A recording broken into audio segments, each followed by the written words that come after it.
All right. So I want to take a look at this level, the corrupted camp.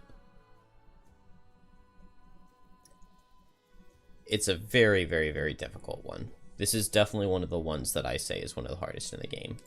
And there are a couple things that I think could be pretty good here. I kind of want to test drill and see if there is any drill potential at all. I can't imagine Prism being very good. I wouldn't think Trap would be good. No to Geminate. Blinkblade has one very interesting potential strategy there. And yeah, I don't think anything in those characters. So, Snowflake, Meteor, Drill, I guess are the main three I want to look at. Hey, Anthony and Randy, I'm good. I've been doing some of this. I've been going to sleep really early the past like week, so I haven't been staying up late to play any. And then the baby's not sleeping as much as she used to, so it's been a little harder to stream in the afternoon. But I've been playing a little bit of this off stream, not very much, but working on some speedrun strategies. I've got a couple levels that I'm really happy with. But I need to figure out the corrupted camp. It's very hard. Very hard. A very difficult level. I guess there's some Deathwalker potential there too. What is this Deathwalker? Okay, battle goals. That doesn't matter at all.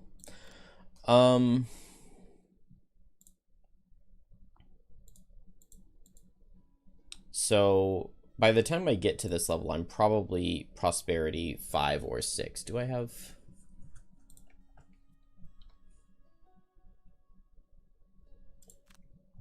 Have I figured out all of the scenarios and the order for a complete Frosthaven speedrun? Not entirely. We can go through some of it right now though, and see if we can make it make some sense. So the biggest thing is that we have to get a ton of retirements, right? We need a ton of them. So it starts obviously with Town in Flames, and the characters that are going to play Town in Flames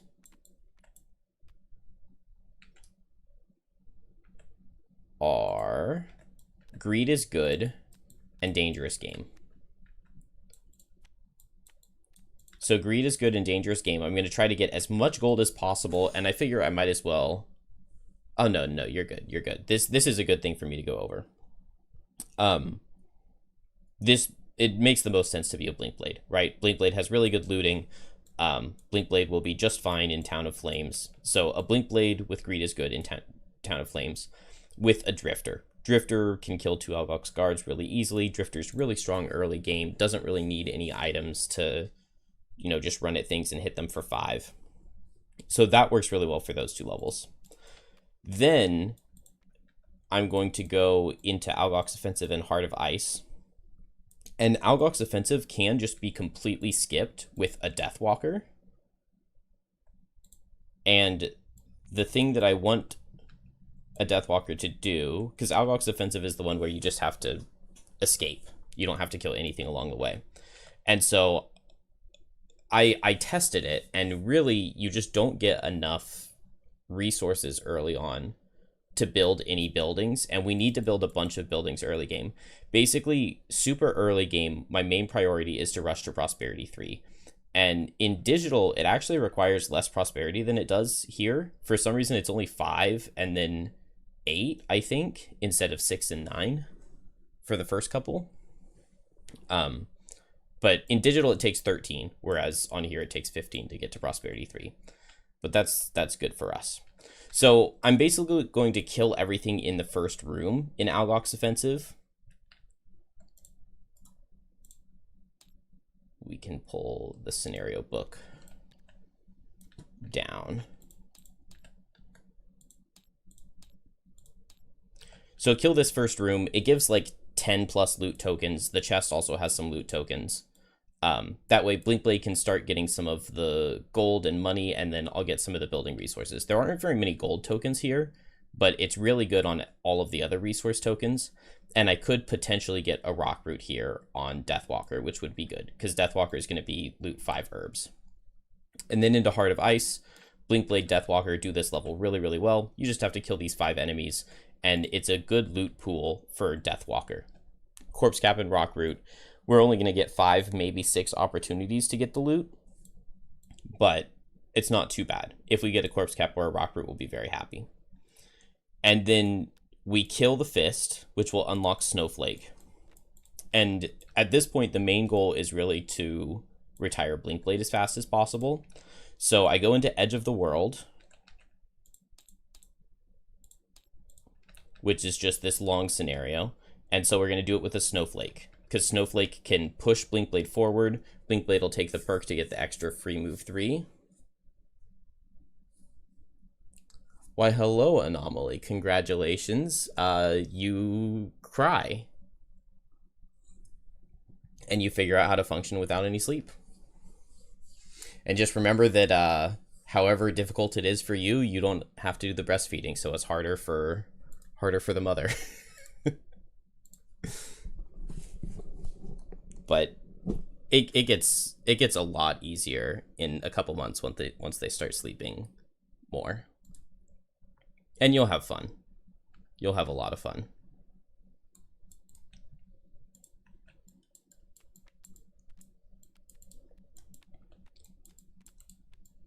So a Snowflake is going to join the party for the 4th level, and the Snowflake is going to be complete 5 boat sled climbing gears.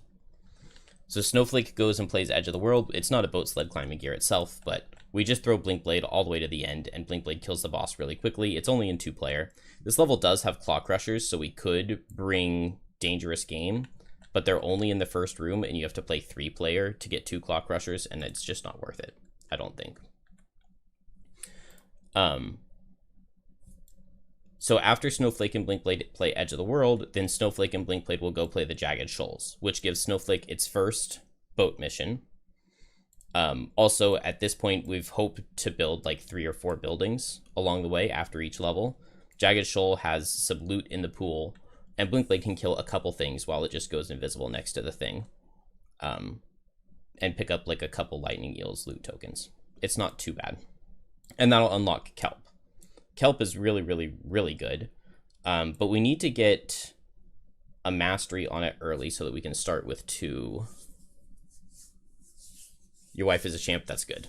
That is awesome, because it is, I mean, I don't know, those first couple weeks and like just trying to breastfeed and trying to pump are very, very, very difficult for a couple months. But then eventually the baby gets good and helps with the process.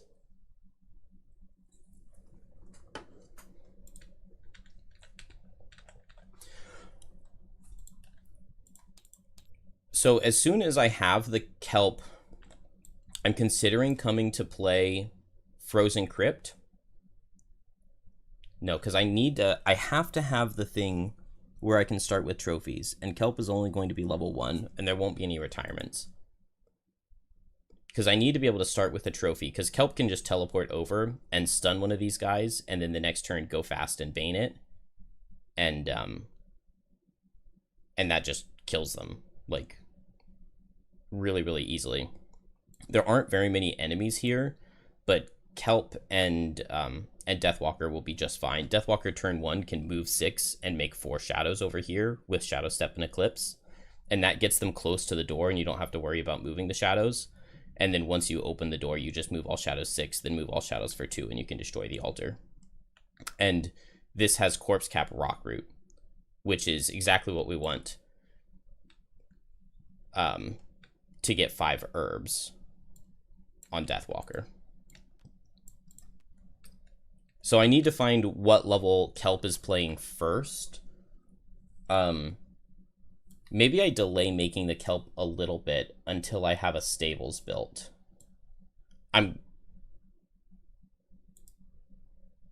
No, stables can't be the first building. I won't be able to build a stables until I've retired Dangerous Game. Because the first thing that retires is going to be Greed is Good by getting 100 money. And I have to do this early because the prosperity requirement goes up as you get later. So Greed is Good is going to retire first, but I won't have 15 inspiration yet. I save Dangerous Game until I have 15 inspiration, and then I double retire with Dangerous Game and a Strong Foundation as the second one. And this will unlock the stables as the building that you get here. And then with the stables, that will give me the personal quest of capturing 8 pets, which is the battle goal that I need to have on Kelp, the retirement quest. Do I think Snow Dancer is a better choice than Fist? If you're going if you're trying to go fast, it is, because the Snowflake has fewer scenarios. Scenario 29 is way faster than scenario 30. And Snowflake in general, I like more than the Fist. But if you're not talking about a speedrun, if you're just saying like in general, it's pretty even. Like a lot of the things that I really like about Snowflake, you can also get out of Meteor. So in that sense, Fist is definitely more unique than Snowflake is, I would say. So like if you're only playing a campaign and going to get one, I might say unlock the Fist. Also, I really like some of the Fist scenarios. I do like War of the Spire Bee and Blizzard Island and Sanctuary of Snow.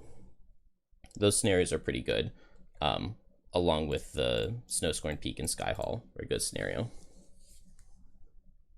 One Taste of Birds, You Never Go Back. I find myself very rarely playing that card. Very rarely. I really do like Tornado more at level 2. I really do.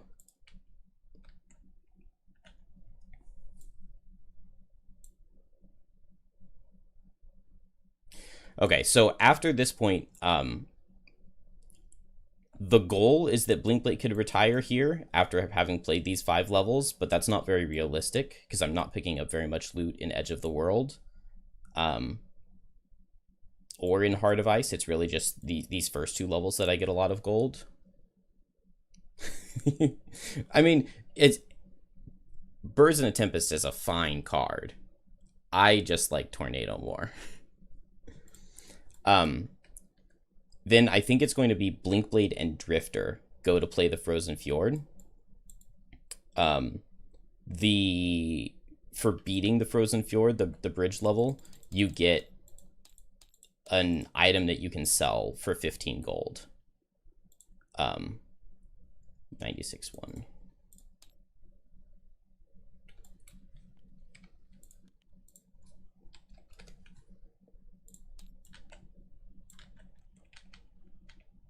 You get the Dead Raven.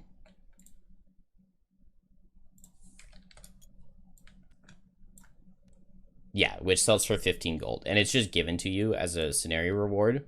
Another really nice part about this is a bag item that you can purchase when you make a new character, which is one less bag item that you need for this merchant class retirement, which is nice. So Blinkblade plays this level, hopes that the 15 gold is enough to retire it. We've built 4 or 5 buildings along the way. 1 retirement gives 2 prosperity. We need 13 prosperity total to hit prosperity 3. And beating Realm of Endless Frost. Beating Realm of Endless Frost gives you 2 prosperity as a scenario reward. So Snowflake plus Drifter can do this level pretty well. Birds in a Tempest is actually really useful here for giving Drifter jump so that he can get past all of the boxes. And then just granting Drifter attack 5s and using Snowball at the end on the boss. It's not too bad to beat Realm of Endless Frost with those 2. And then, actually, I think before that, Snowflake and Deathwalker are going to play the Raven's Roost. Deathwalker needs to be like moved forward on turn 1 so that she can wound all of the frozen corpses in there. Because it's the level where the frozen corpses turn into...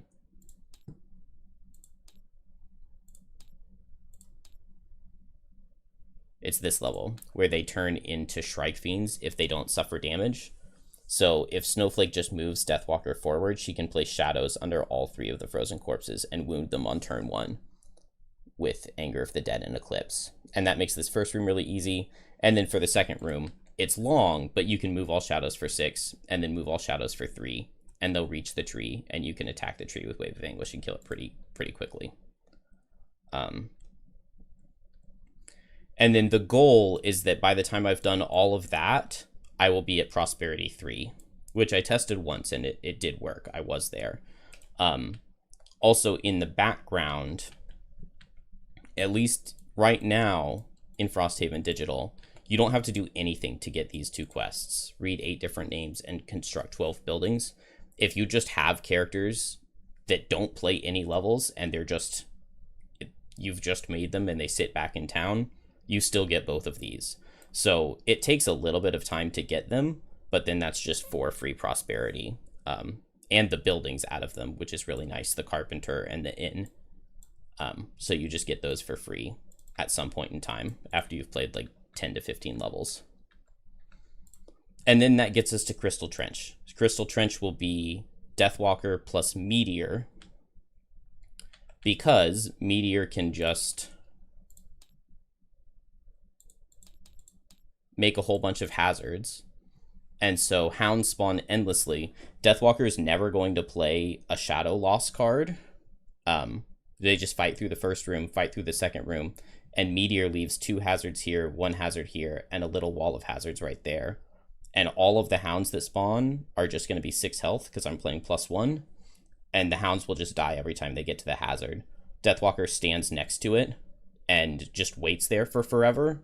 And then she can do a loot 20 or a loot 1 that gets 20 tokens. And that gets all 3 of these herbs guaranteed, especially because she has so much stamina. That's why she's not playing any losses for shadows.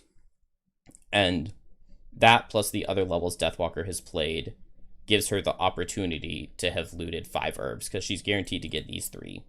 And so then she will retire, and we will then immediately after that I go to Ancient Spire to kill 2 bolt shooters on the Drifter, and then to Ice Flows to kill 2 Claw Crushers on the Drifter. And once both of those have been played, then Drifter retires. That allows me to spend 15 inspiration to retire the Aether Outpost, which will unlock the stables, and then we can start stacking pets with the capture 8 pets. And that is the early game of the speedrun. It's difficult when you play with 3 characters to unlock a tank class. So just because a tank class is rare, you would choose the Fist, but you understand why people choose a Snowflake. Both classes are cool. That's fair enough. I would also say that Fist isn't really a tank. But he does have some tanking potential. He can wear armor at the very least. But yeah, in digital, especially right now, since we don't have Coral, it's very hard to have a tank. Hey, Slash. Yeah, I really like my strategy for these 3 levels, Berry Ducks, Nerve Center, and Automaton Uprising. Unfortunately, it has to be Automaton Uprising over the Orphan's Core, because this one gives you 2 prosperity for beating it. So, like, you might as well. But I really love my Nerve Center strategy. It uses Deathwalker and Snowflake, which is really, really nice. They made, like, a really weird change to War of the Spire A. And so the strategy that I had before beat the scenario in a single turn, and that doesn't work anymore, which is sad. But it is still, most of the time, a turn 2 victory, assuming Snowflake pulls well enough. I'm just sad that I can't test any of these lurker levels at all, and so I don't know what's going to be going on with them. Sadly, there are no tanks in Frosthaven. Yeah, kind of. I mean, some of the tanking items can be really good. And, I mean, Coral can just sit there with 2 shield for forever, and then get 3 shield on long rests against melee attacks and be very strong. But we need to look at the Corrupted Camp, because this level is just extremely difficult. And so I want to test Deathwalker, Snowflake, Meteor, Blink Blade, and drill.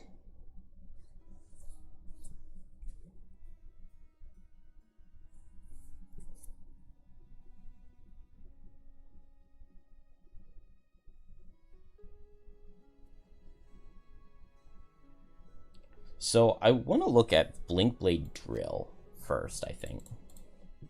Let's do that.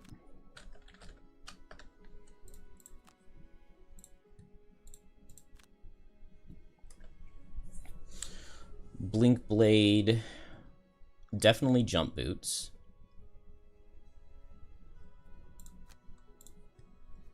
$65 gold. That's a lot of gold. None of those really stand out to me.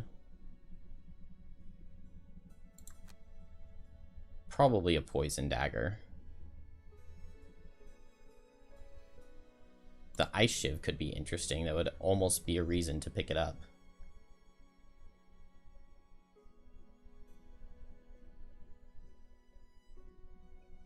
Oh.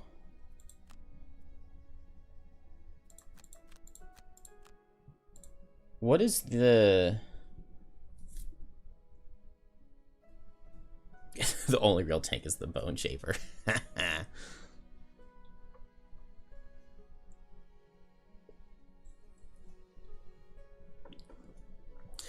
The game kind of demands a tank to soak damage. In 4-player, it can feel that way sometimes because there are so many enemies.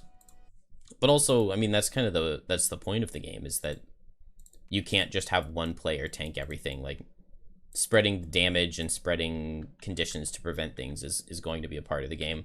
But then it can lead you to really dumb situations with infinite spawning, where the best course of action is to kill nothing.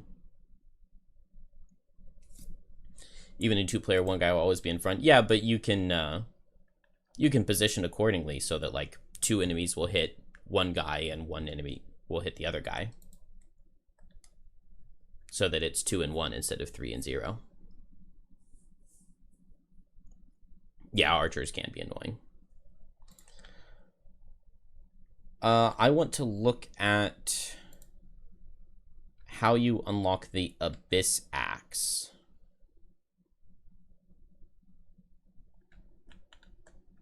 What building would that be they would give that personal quest? I guess we can just get all of them and we'll figure it out. Because the Abyss Axe on Blink Blade could be really good. Blink Blade has a perk that can be really interesting. Okay, that's 15 Ruined Machines. That was from building 85. What about 21? That's the inn. That's own crafting costs. What about 42 is Temple of the Great Oak? Okay, yeah, that's donate to the temple. That's the garden. That unlocks imps. Could it be 90? That's challenges, the town hall? Yeah, that's complete 12 challenges, duh. It wouldn't be the trading post. Oh, that one's 15 imps. So what is the garden? The garden unlocks the lurker storyline. Invasion of the docks, okay. Stables, that's going to be 12 pets. Or, yeah, capture 8 enemies. Enhancer is probably own 5 enhancements. Which one of these gives the Abyss Axe? Could it be the Jeweler? No, that's Eternal Wanderer. I don't even know which one these buildings are. 65 is the Metal Depot. It's not going to be that. That doesn't even give a personal quest. So 83 is the library? Oh, okay.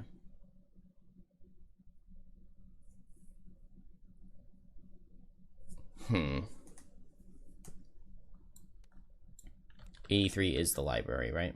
Okay. So you unlock the library by retiring 150 experience and 5 boat sled climbing gear. The first one gives you challenges, the town hall, and then the second one gives you the library. This one. This life lessons, I'm in the speedrun going to be getting via 15 inspiration. So that could be the second one that I get from inspiration, but it means I don't have it for this file. And I'm pretty far away. But that could be a play, would be to have a Blink Blade play this level and use the Abyss Axe. How do you... You can just get the Abyss Axe regularly, right? You don't have to have the personal quest to unlock it. Item 39.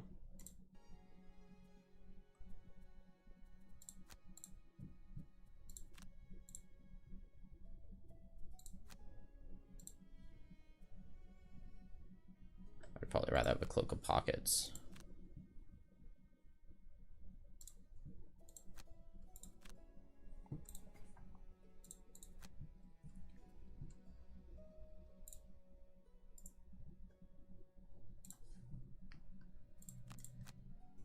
Okay, I don't have it right now.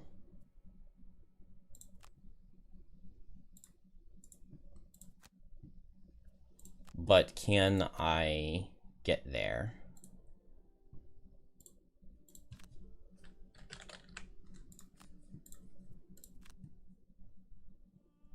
Drill would want Eagle Eyes. Probably a Cloak of Pockets.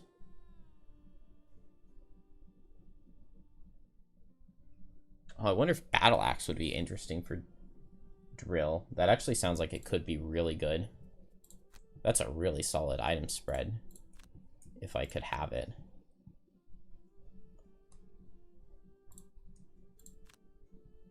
We're just gonna refresh town real quick. Pushing.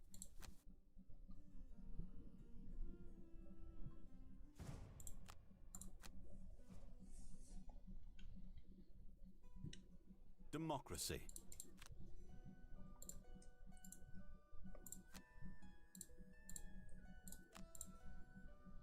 Ooh, I need some characters with some money. Oh, which I don't have. Alright, well, we can sell items.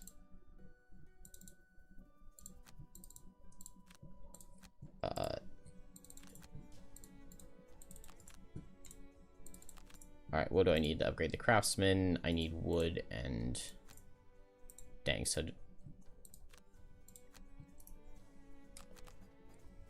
Man, these get so expensive. I'm missing one wood, one metal. That is a shame.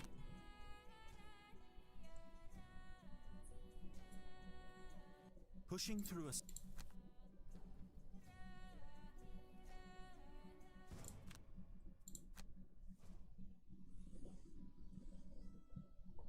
You see them skitter. Don't attack the town.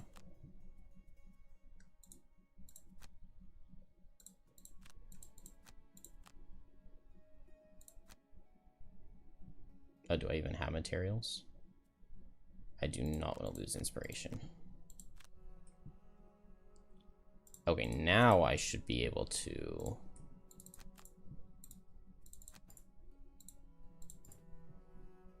upgrade this craftsman.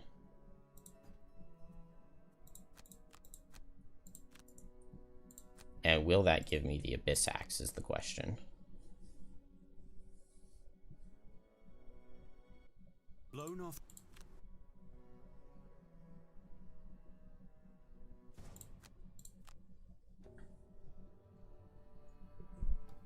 Today is bitterly cold.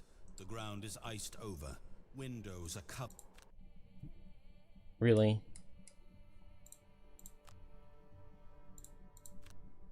Getting attacked is so dumb. What? Why does it cost me... Why are they attacking me for 65?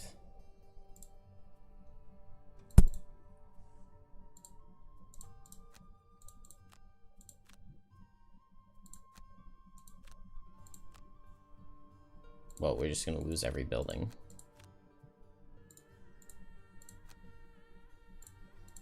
Oh, we dodged the wreck, though.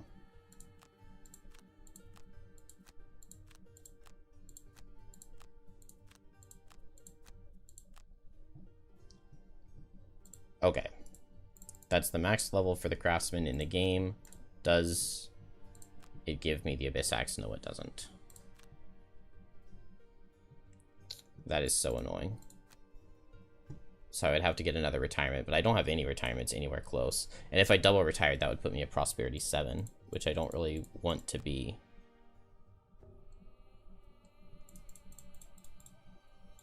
The nice thing about Blink Blade Drill is this perk. Whenever you short rest, you can unspend. You can spend one unspent item for no effect to recover a different item. So I could get the Abyss Axe back. And I could attack with the Abyss Axe almost every turn into the frozen corpses. And that would be very, very powerful.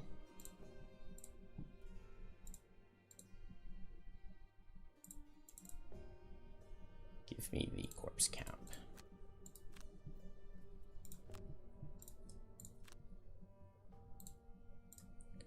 Alright, so it's got to just be major power potion for both. Snowflake must have it.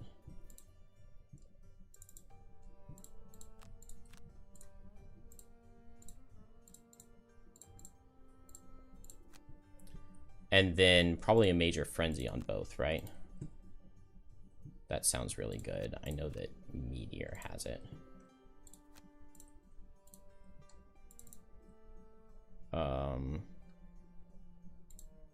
Corpse cap, because I believe I have Rockroot in the garden.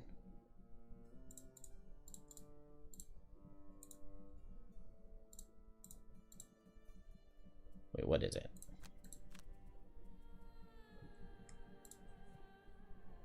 Axe Nut, Corpse Cap, Rockroot. I thought I did that.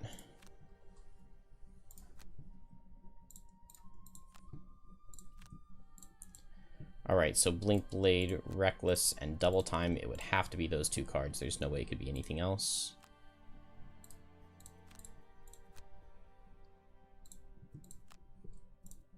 And what would Drill get for perks? Rolling +1 for shield, make things suffer. Rolling Pierce and Rolling Retaliate 2. Rolling Retaliate 2 could be nice. Ignore negative item effects. I don't think I took... Does the Battle Axe have negative item effects? I guess not. I don't see it on there. Wait, I should be able to have one more bag item. Okay, I can. We'll get one more set of potions. What would it be? It could just be regular Frenzy Potion. Could be Muscle Potion. Maybe Stamina Potion would make sense for Drill.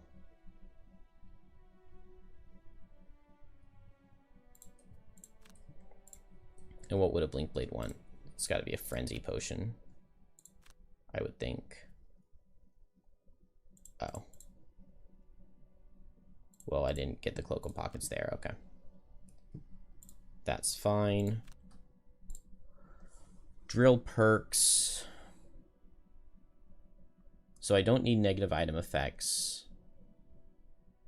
Block Poison isn't super useful. I think the goal would be to win without having to get the hard reset. So I guess it's just this Calibrate.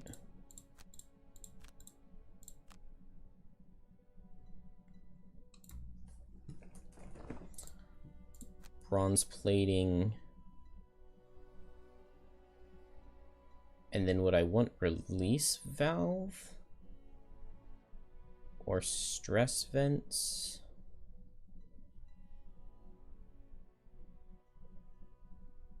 Electrical Discharge doesn't seem amazing. I need a way to deal with Deep Terrors. So maybe that's Release Valve. Maybe Drill doesn't deal with deep terrors at all. Maybe Blinkblade does all the deep terrors. I don't know. Let's give this a try and just see how they do. It also might be that I would want to get both of them to 4, because that wouldn't increase the difficulty. You scoop up whatever.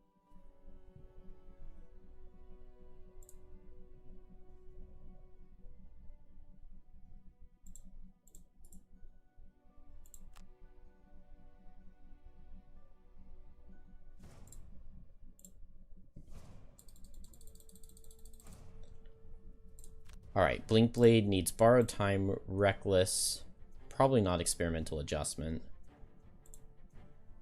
Blurry Jab, Double Time, Twin Strike, Kinetic. So 4 more cards. Drive Recharge, Sand in the Hourglass. Probably Temporal Displacement can give good burst damage. And then it could be Cascading Reaction. Spreading Wounds is good.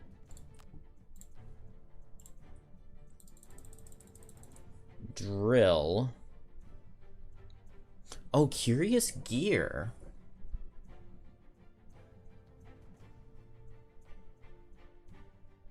Actually has a potential use here. Steam Armor I'm not too sure about. Rocket Boots for sure. B-Max for sure.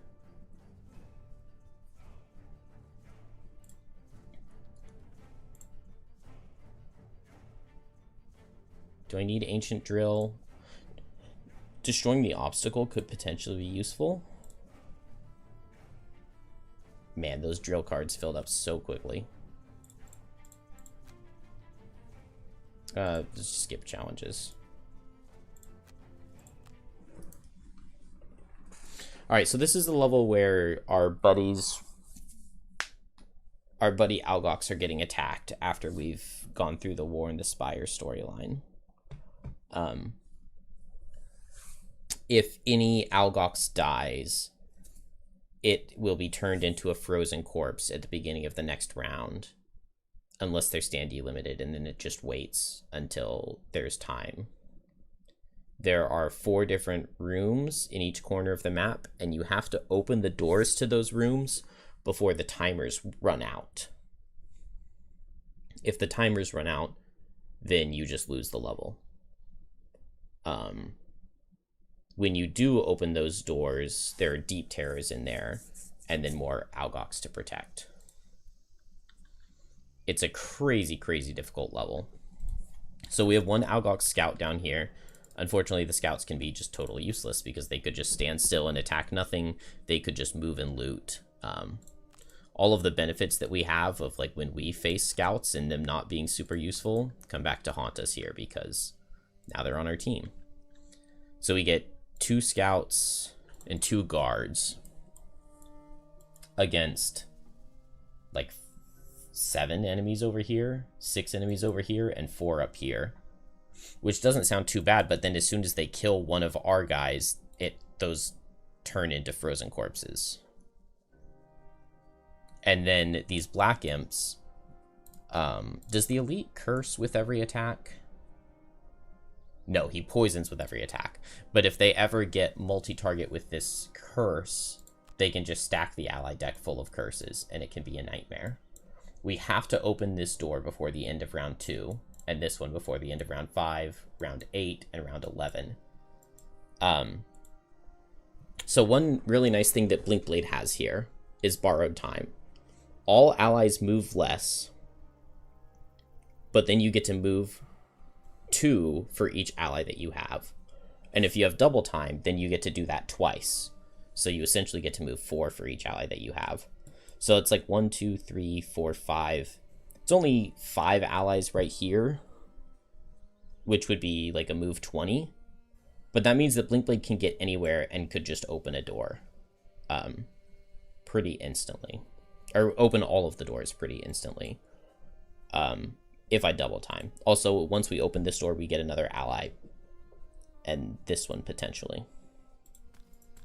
So what is it that Drill is really doing? Drill could just go for a really good B-Max into these guys. Oh, maybe Drill's not going to be as good as I thought.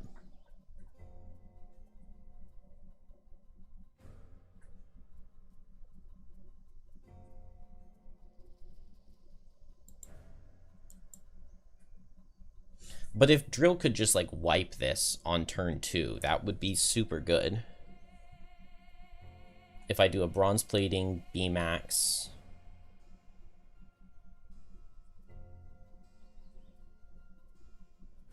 But Drill doesn't have any way to force these guys to group up for the B-Max, does he?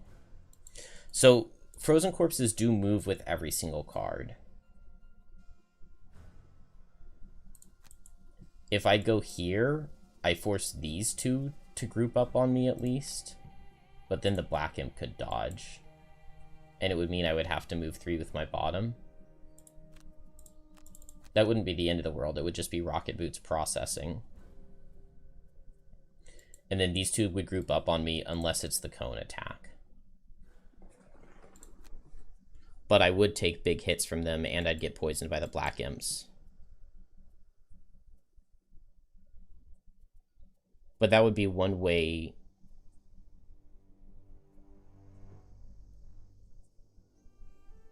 to get set up into position. Meanwhile, Blink Blade... Would it just be double time and drive recharge?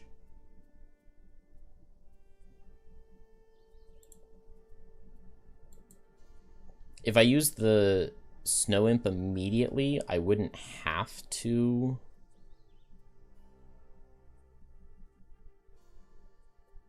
Man, what is Blink Blade accomplishing here? Is Blink Blade doing anything that's super good other than just the fact that it can open the door? If I have Blink Blade at level 5 and I can play 3 cards in a turn, it could be pretty good. But I mean, I really want, like, insanely good AoE to blow this up, right? That's, like, the #1 priority.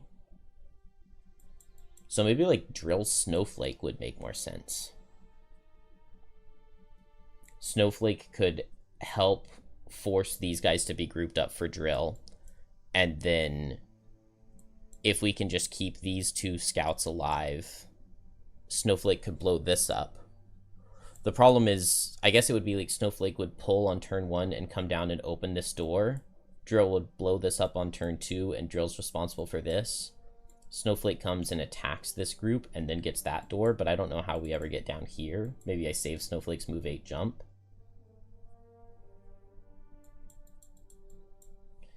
Let's give Blink Blade 1 try and just see what happens, see how it works. So the Cone Breath out of these guys, meaning right now this guy's going 1-2, and this guy's going like 1-2. Move and heal here. So if I go here...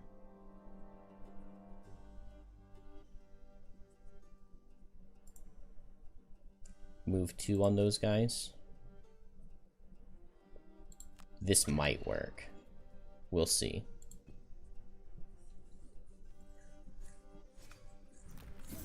AoE isn't Blink Blade's field of expertise? Definitely not. Blink Blade has really good movement to open all of the doors quickly. And then Blink Blade has push, which can kill some of the deep terrors, because some of the deep terrors are next to...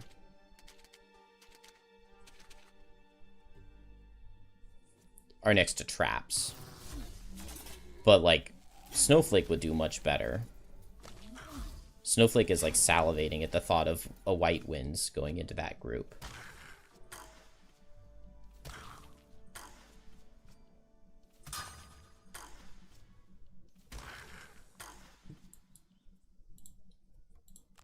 Alright, so we'll Snow Imp. We can move the Drill right here. And Blink Blade can go ahead and open this door. And we double time and drive recharge. See, it would be really, really nice if the character that opens this door would be able to just throw, like, one good ranged attack. And... That's not very realistic, though, to open the door and throw an attack that kills. Maybe a snowflake AoE.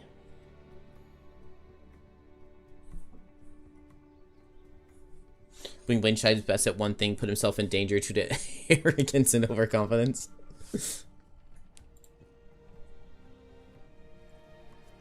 Wound would be good too, but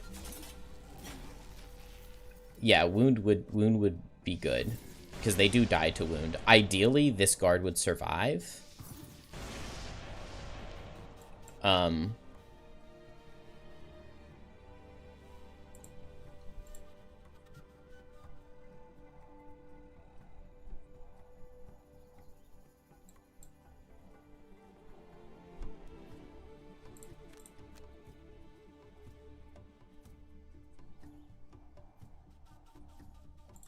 Maybe it would be fine to... Oh, I can't play 3 cards.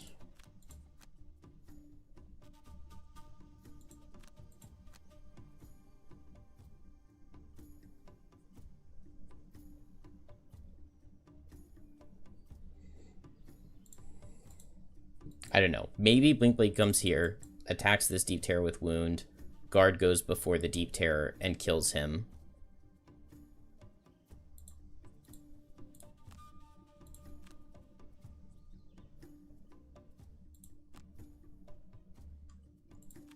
Let's just see what happens. Terrible growth. But as long as both of these guys are dead, it's fine.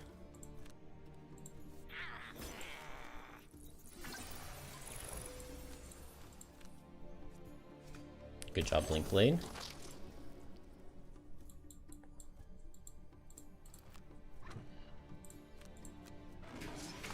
Alright, Drill buffs everything up. Attacks here.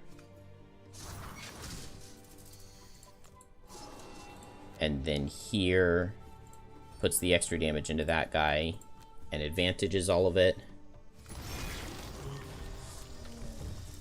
And it just about fully wipes all of them. Probably wouldn't be worth using that Frenzy Potion.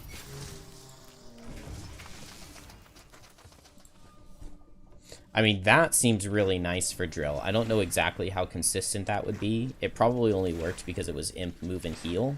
But also, like, maybe I just need to kill the 2 elites.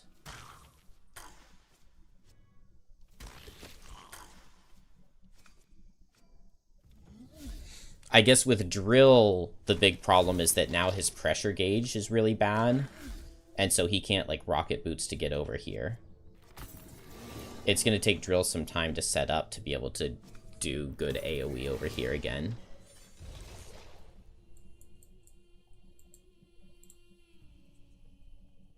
And Drill's priority now has to be coming into this room and doing it before. But, well...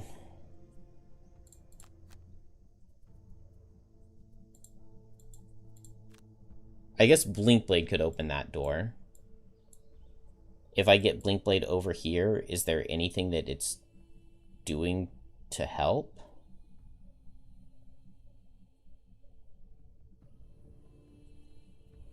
I can get Blinkblade over and Cascading Reaction.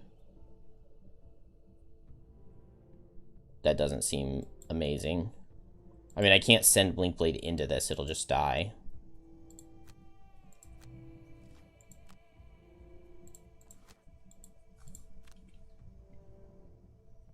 Oh, and if I borrowed time, that's going to eat my own ally movement. So I would have to go late.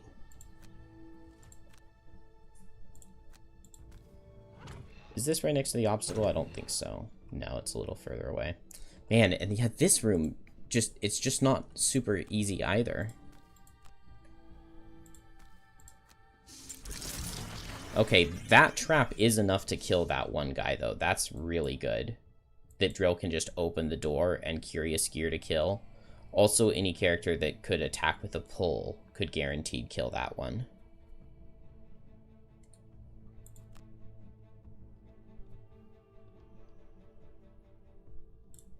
One, two, three, four.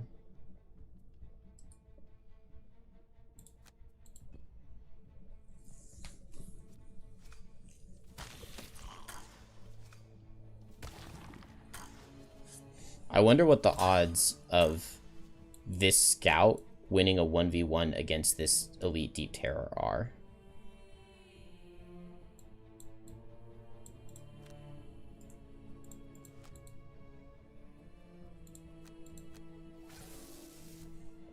The nice part about borrowed time is it makes this guard just barely able to move at all.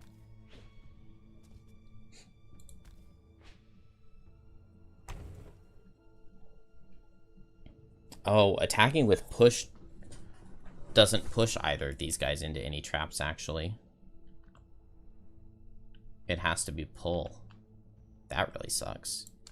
How far down here can I get? Enough. So the nice part about Blink Blade is I don't have to worry about opening the doors. Opening the doors is just completely free.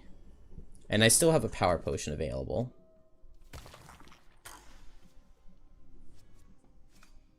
But this side of the battle is now lost, and a whole bunch of allies turn.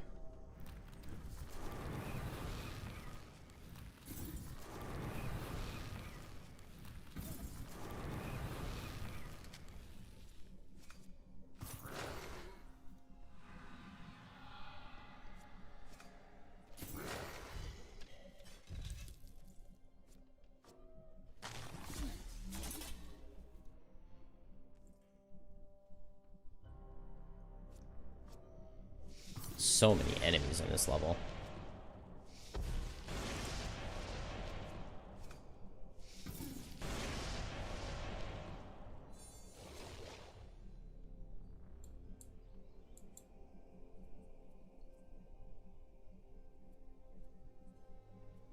Oh.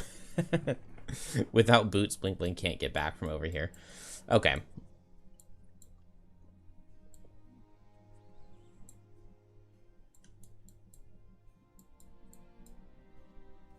This wasn't the worst, but I feel like we can do better.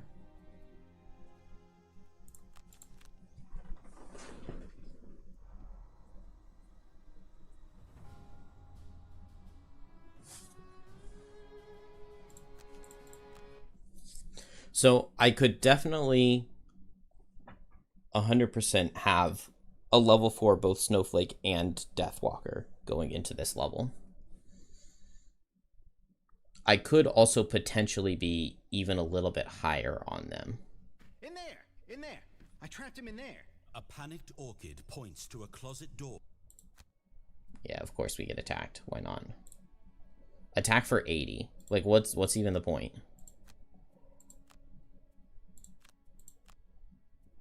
Oh, plus 50.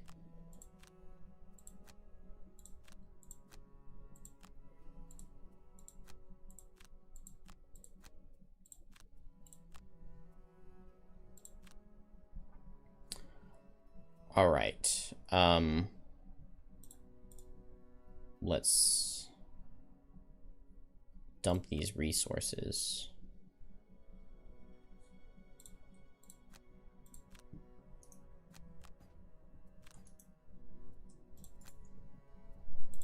And I think I can just delete this Blink Blade.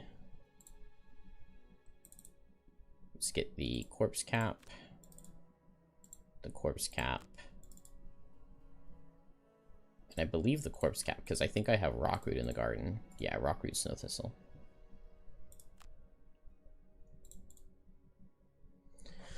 So let's take a look at Snowflake Meteor.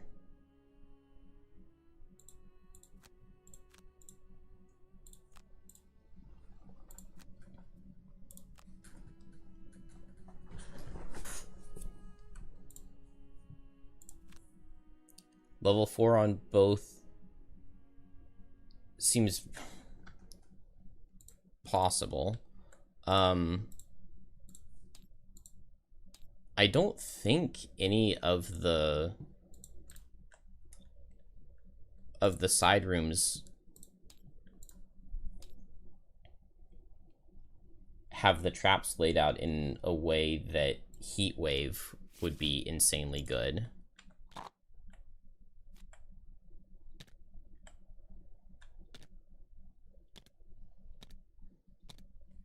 Having a high level meteor would be really, really nice for Swelter, but I don't think that's ever going to happen. I'm not planning on playing all that many levels with meteor. Okay, so yeah, attack with push doesn't kill these deep terrors. It doesn't kill those. It only gets this deep terror, opening the door with heat wave. Is there some sort of ranged attack? Okay, so Force of the Earth, I could kill that one normal who we saw with opening the door. Destroy an obstacle within range 4, attack one target all adjacent. I mean, does that...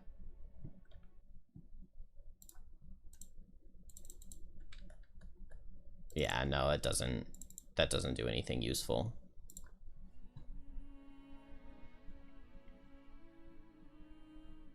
There's Eruption. There's this Wildfire double wound.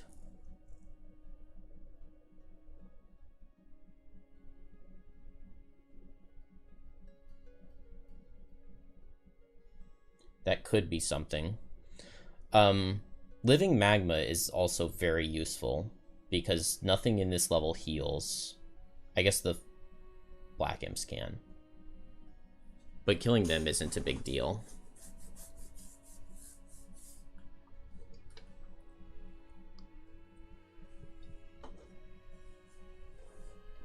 What was the other level 4 card? Hand of Flame. Attack 4 Muddle. Create a hazard in a featureless hex they were in, or attack 2 wound. That's probably better. What about one of these? Attack 6 if they're in a hazard. Deep Fury for an extra push. Deep Fury might be the play. Go back for Deep Fury.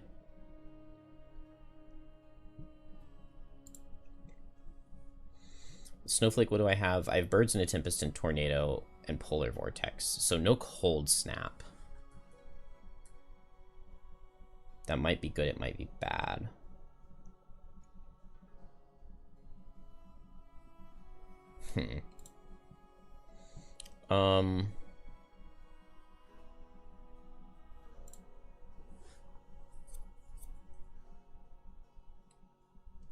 Okay, so Whiteout insta-kills this room by stepping both of these guys into traps. So that's really, really good. Whiteout would also insta-kill this room, so I can pick one of them, I guess. Standing here and multi-target attack with pull would kill them. I guess Tornado instantly kills this room. And Whiteout instantly kills this one as I open the door. So that's a possibility. Tornado would also be good here, but I don't really want to be going for 2 target tornadoes, especially when this clump, yeah, if I could Polar Vortex this into a tornado, into a boosted tornado, that's like by far the way to go. Can I go for that for turn 2? If we go double power potions? Man, I wish I had more gold here to get a...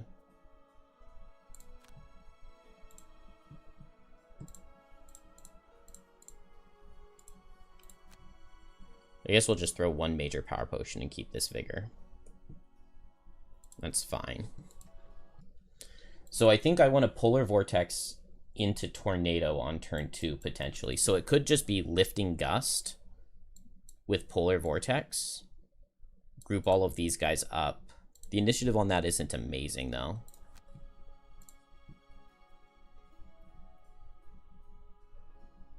$61 or $71. They can definitely underspeed me, which could be bad.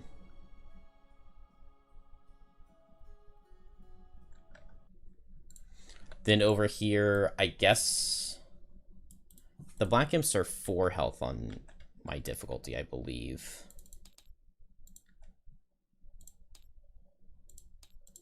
It must be monster level 3. Yeah, they were 10 health, 1 shield. So it's monster level 3. They're 4 health, which means that Eruption kills them. If I can get that set up. Alright, so we have Meteor go down to the bottom. This guy doesn't have... He doesn't have good stuff. Let's, at the very least, craft him a pair of crude boots.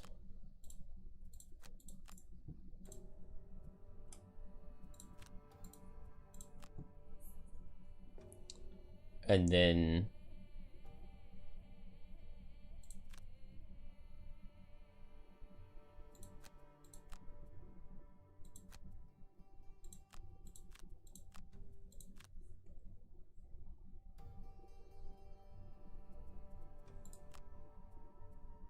what would he need?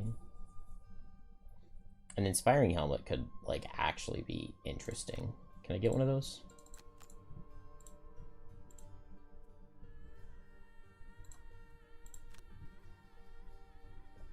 It's, like, actually just not even a bad item. What's the latest big move card I can play? Nah, it's not going to be enough. But I wonder if I could save Lifting Gust. I think I could.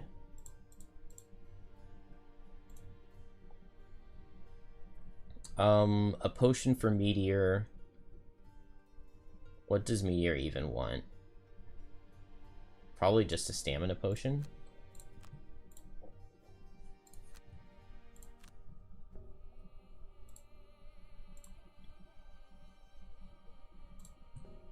What time is it? Okay.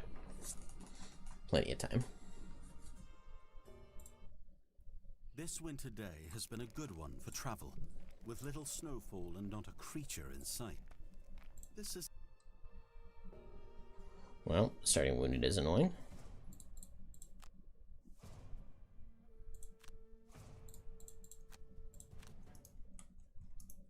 We're just gonna have to reload it.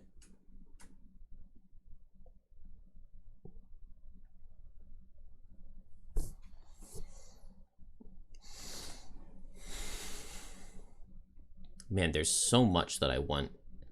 I just need both of my characters to accomplish way more than they possibly can. Is there any possibility of playing this in 3-player? It just seems so slow because it adds so many more monsters. Let's see, we get 1 more Black Imp here and 1 normal becomes elite. Then over here, going from 2 to 3-player, 1 more Black Imp. 1 more Frozen Corpse. This one's elite instead of normal. So 2 more enemies, 1 extra elite. This was 1 extra enemy, 1 extra elite. And then 2 extra Algox Scouts. That's actually not that bad. That's actually not bad at all. What about the side rooms if it's 3-player? This one gets 1 extra enemy and that's it. That's annoying because that's the very first one. This one also gets just 1 extra enemy, and that one's also really annoying. I can kill this one as I open the door, but then I would have to really commit somebody to fighting in the back. The top right one just gets 1 extra enemy, but there are the 2 traps. So whiteout here could potentially still just wipe this instantly. And then this one also still gets wiped by whiteout, but Tornado wouldn't do it anymore. But I'm probably not going to have Tornado because I'm thinking I'm playing Tornado on turn 2.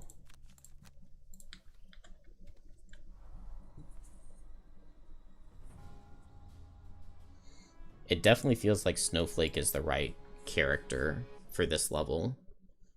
I'm not certain on Meteor. But if I am doing Snowflake Meteor, then I maybe want Cold Snap to make extra hazards.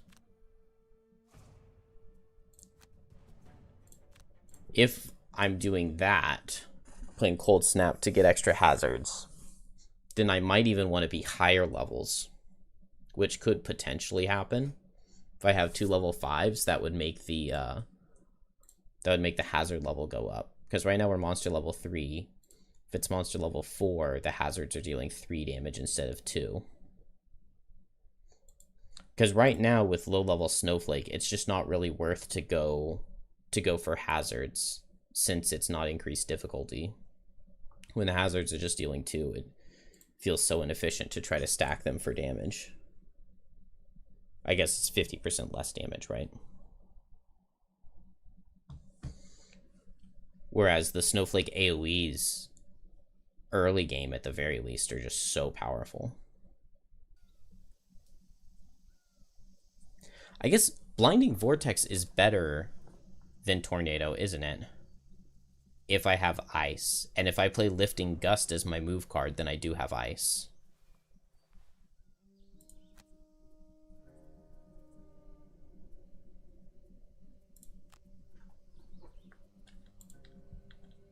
Also, the Frozen Corpses could give me Ice. But also the Frozen Corpses could eat my Ice.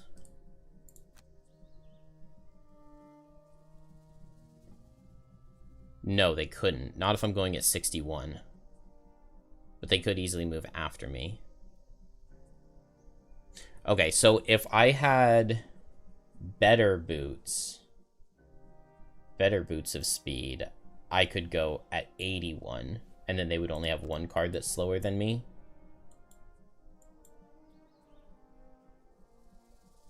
This feels like it's lining up. It only costs 7 gold to enhance this extra hex onto Blinding Vortex. And then that's better than Tornado. So let's give that a try. That also means if I'm doing my Lifting Gust move, I think it's 5 gold to add the enhancement onto this. So it's like 12 gold of enhancement. But if I have move 9, that's 1, 2, 3, 4, 5, 6, 7, 8, 9. And then I can Snow Imp. Okay, so that means that Meteor doesn't have to target down here. I really want to Eruption on these guys. So maybe I look for going later than them and playing Force of the Earth. Going with the late move 4 wound 2 targets could be really good, especially if I had Heal Helmet.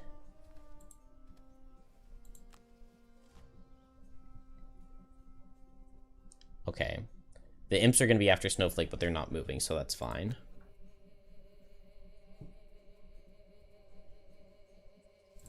So let's see what happens here. I think that this could be a really nice setup.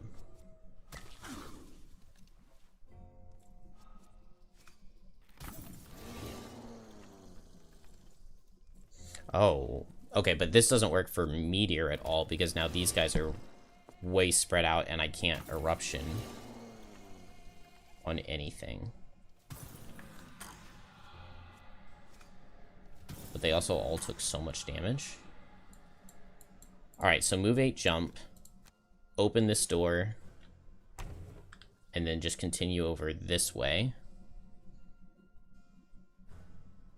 1, 2, 3, 4, 5, 6.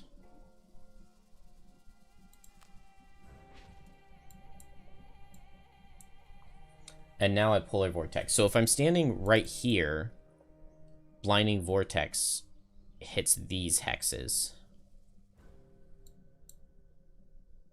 So I could pull.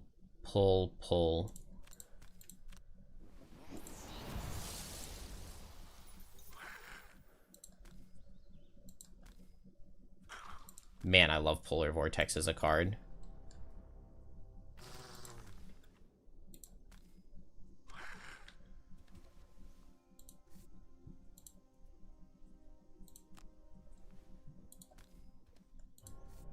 That is just crazy strong.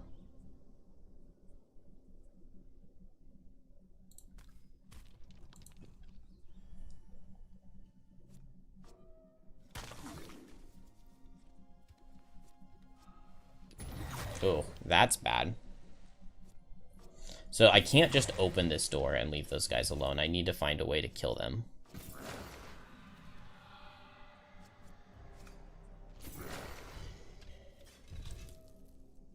Oh, is that guy going to be resurrected? Am I going to get the fabled 7 target AoE?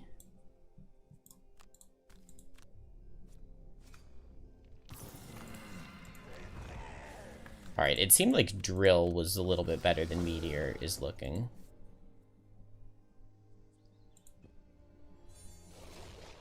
Oh, he didn't resurrect. Oh, it gave me this one instead of this one. Man, if that guy had just survived.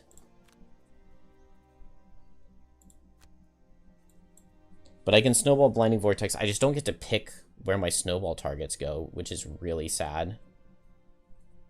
The bottom of Polar Vortex would also not be horrible, but I guess that can be saved, but then I'm not having Power Potion for it. So that's a little bit sad.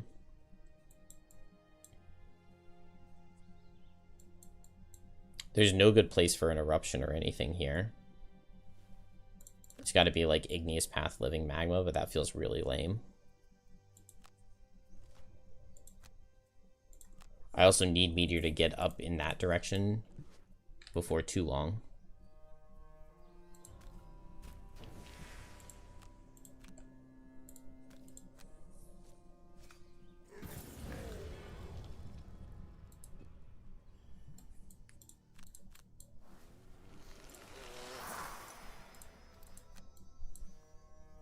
Maybe I wouldn't Power Potion this.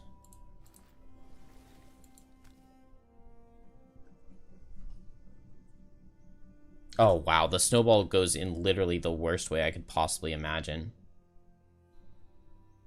My bonus damage hits 2 of the Black Imps with the big hits.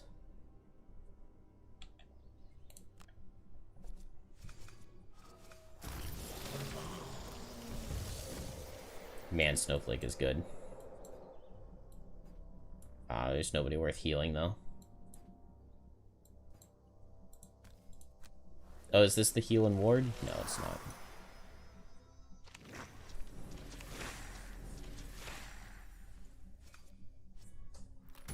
Okay, Snowflake is 1,000,000% the character for this side over here. I wonder if there's any way to kind of optimize it a little bit. But no character moves over to this side and blows it up nearly as well as Snowflake does.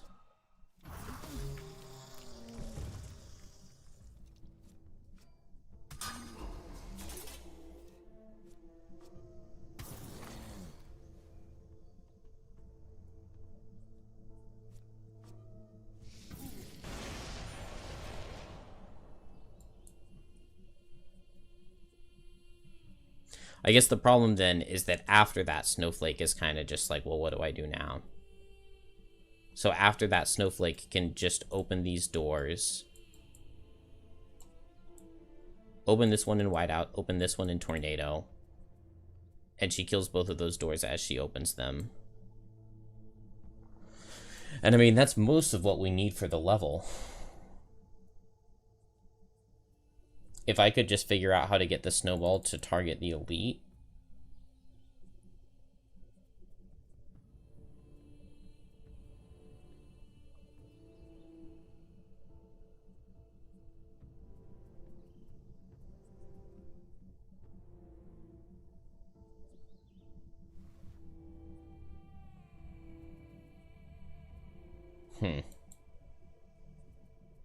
I mean, I guess as it is, white winsing these 2 targets seems fine.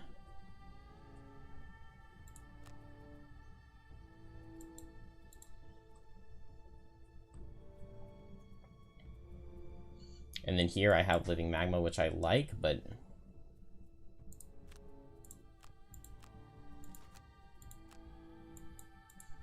yeah, Meteors just seems too slow.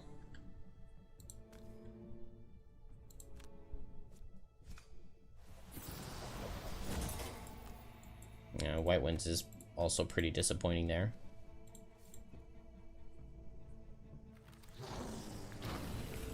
But I do have the allies to kill, even though they're moving and looting. Oh, now I'm immobilized.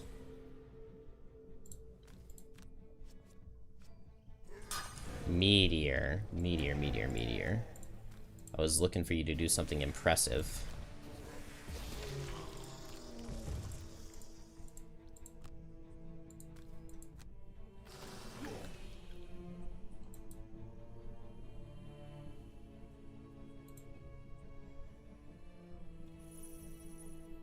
I wonder if Igneous Path on turn 1 on these top guys.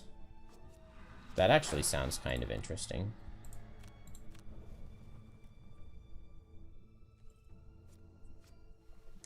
Buddies. Do better.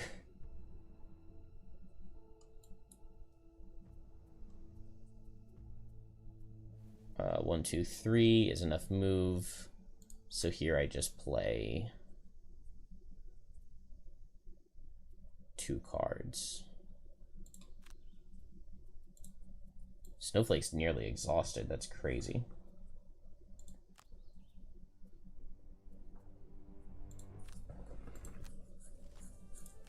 Oh, not terrible growth. There's like no worse card in the game to see.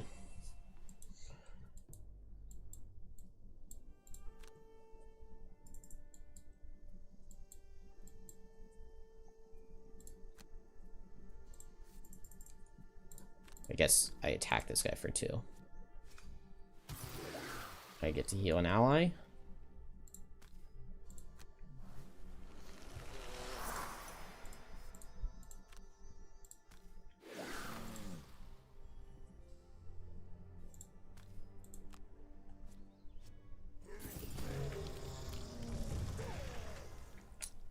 Now I can't really target over there. This guy's just gonna get terrible growth, which is awful. I need to get up here. I guess short rest, open the door with the attack with pull.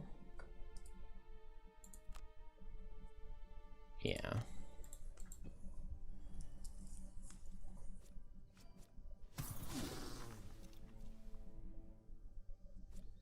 It looked so promising in the beginning, and now it's just...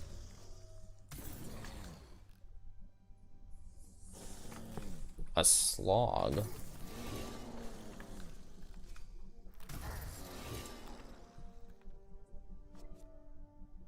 Yeah, I can't, like, risk leaving these guys down here, because if they ever get the terrible growth, that's probably just a lose condition.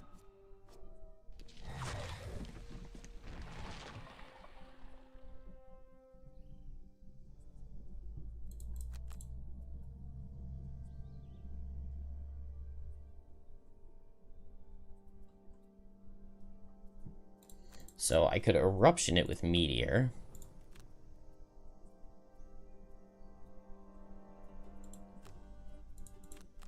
That would be a possibility.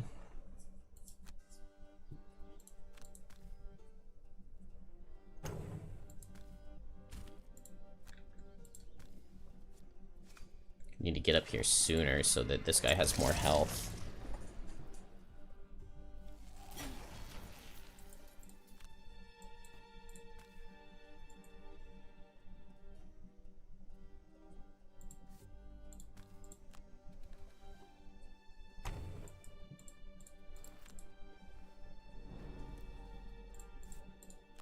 And I really need a +1?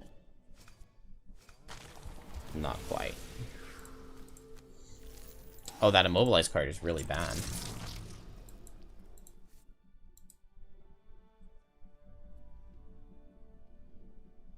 That immobilized card is really bad. That's funny.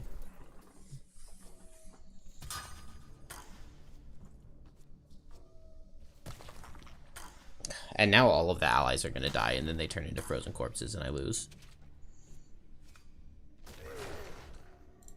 And this dang black imp is still alive. That guy's wounded, and the only way to heal him is Snowflake.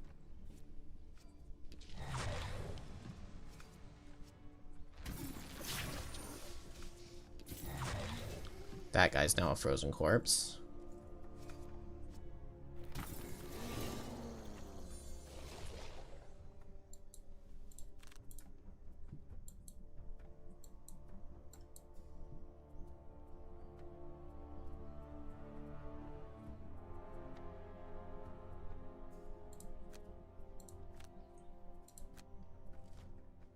I don't even know if this would win.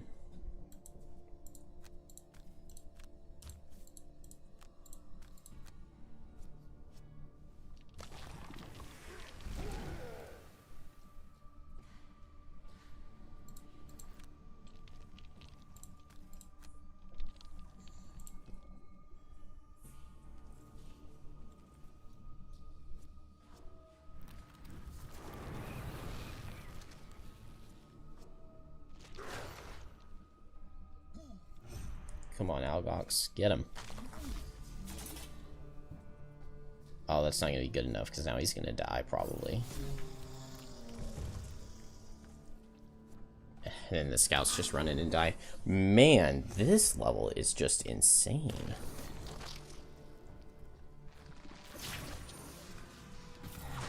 Yeah.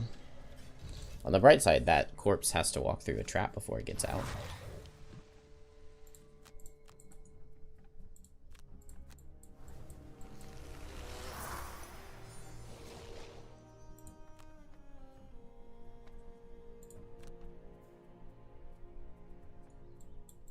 Okay, so the only thing Snowflake has left to accomplish is come down here and tornado, which is very doable, but...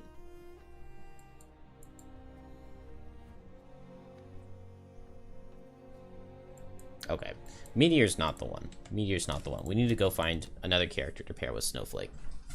I'll be back.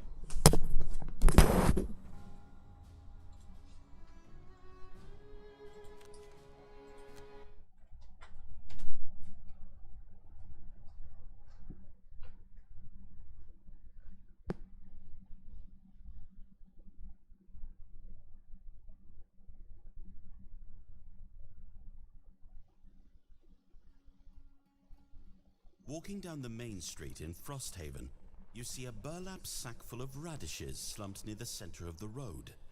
You nudge the bag with your boot and find they're hard as ice.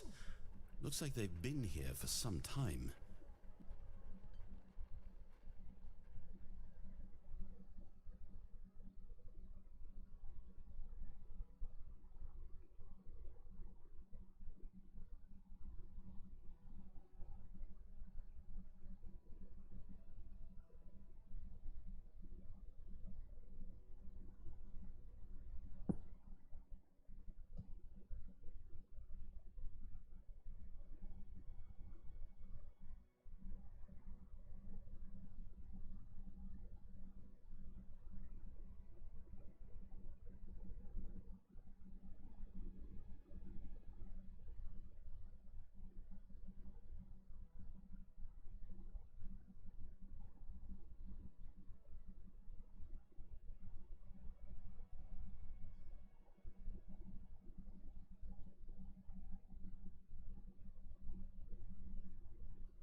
So Snowflake can handle the right side.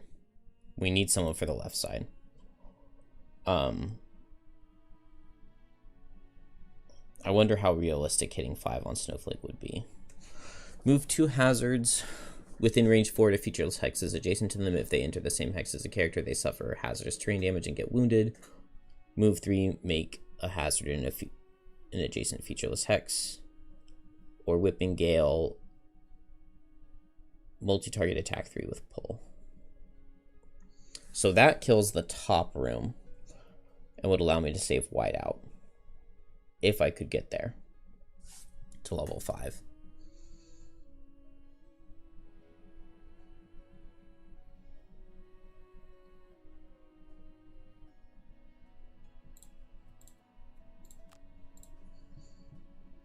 I really don't want those 0 immobilizes, but if I have pull instead of whiteout, then it's fine. And yeah, removing minuses is always good. Maybe adding +1 ices is better though. Yeah, I probably add 4 +1 make either elements over these -1 0 mobilizes, because if I'm attacking with advantage with all of my big things, we're probably not getting the -1s anyway.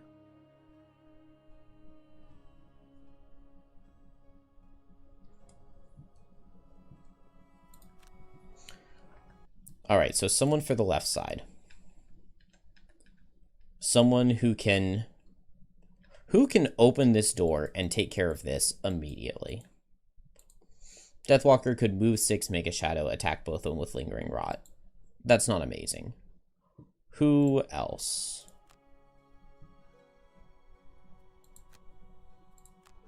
Drill seemed to do pretty well. Oh, I maybe shouldn't have deleted that meteor.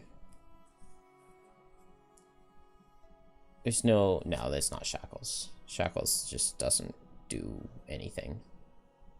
I mean, Shackles would be good. So if I ran in, gave myself 4 negative conditions, and infection purge, that would kill the normal and do good damage to the other one.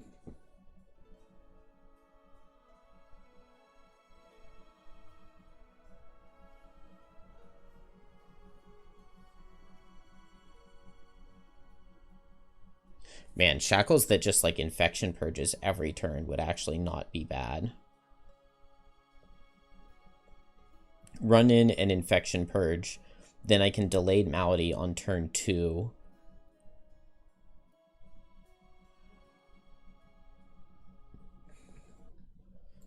Then Shackles, the problem is that Shackles has really bad movement. But okay, so it'd be like move 3 on turn 1, infection purge both of these guys, then delayed malady on turn 2 to keep the negative conditions. Then it could be like stamina, and maybe like burn at both ends to kill or something. Then I could stamina potion back infection purge, and I could go 1, 2, 3, 4. 1, 2, 3, 4.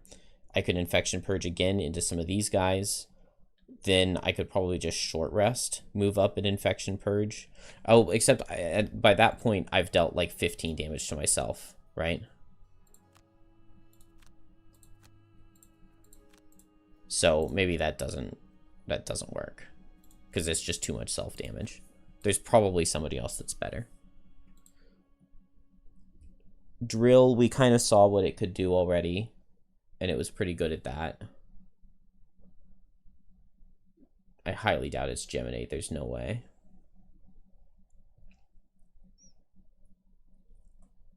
Blinkblade would have the movement necessary, but just doesn't seem amazing.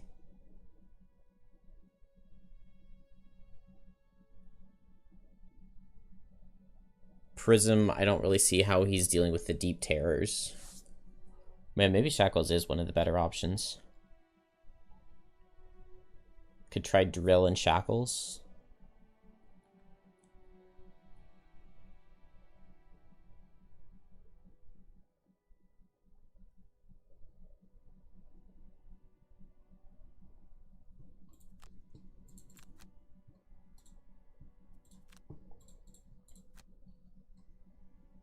Let's try Drill. Is there anywhere where the Battle Axe could be super good? What if I Power Core Battle Axe on turn 1?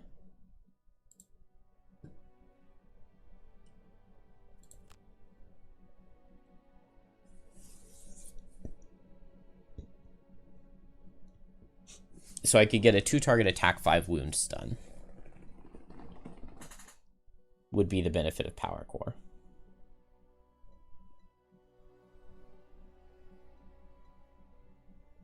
With the Battle Axe. Battle Axe doesn't really do anything for B-Max. Okay, Battle Axe really actually doesn't help this character very much. It would be good with Ancient Drill, but that's not really something we need, and I don't think the monsters are set up in a way for it to work well at all.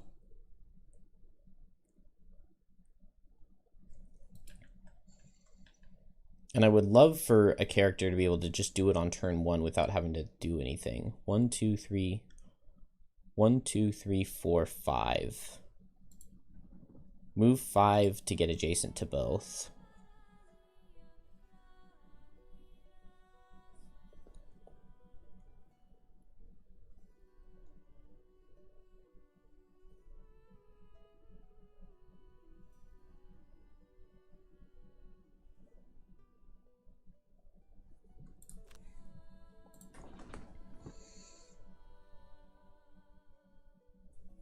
Well, there is also Kelp as a possibility to keep in mind, but I don't...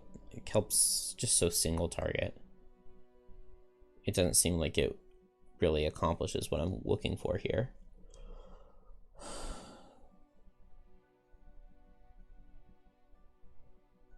If only Meteor were slightly better. I guess Meteor could Eruption turn 1 and then Living Magma on the runaway.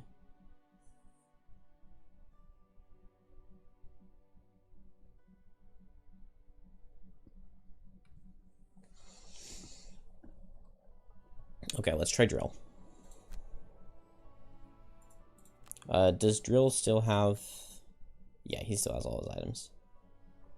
And then here, I'm not in love with Vigor Potion. I would rather have...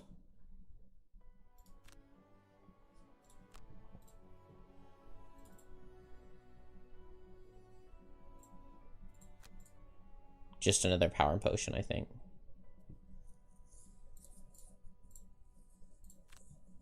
And I would love to have a Cloak of Pockets.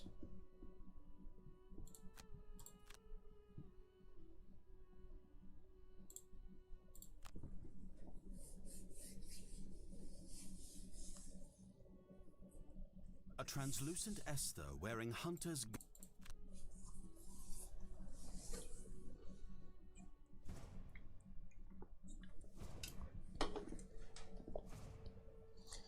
I'm gonna set a timer. I have like 35 minutes.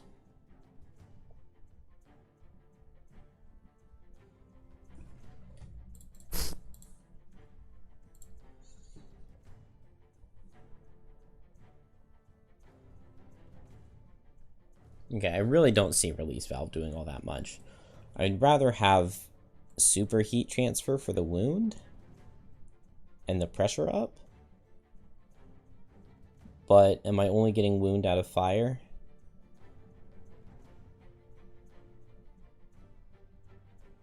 But I could get fire out of rocket boots, theoretically.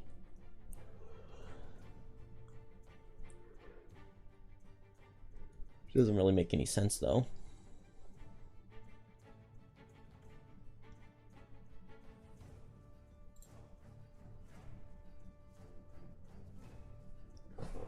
So what other card works?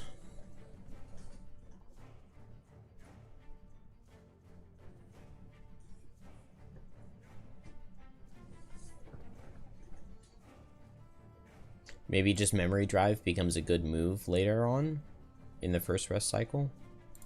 I don't know.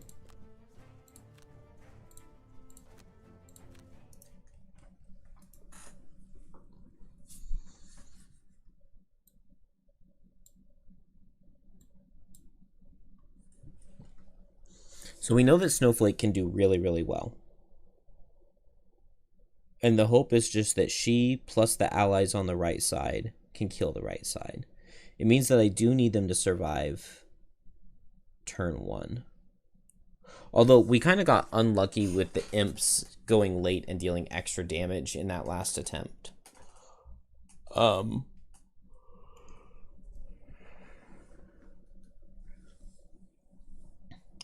And then with that frozen corpse not being placed where my snowball would hit him. Oh, I don't think I put Whipping Gale in. It's definitely better than Whiteout, but not super necessary. Yeah, I didn't put it in. That's fine.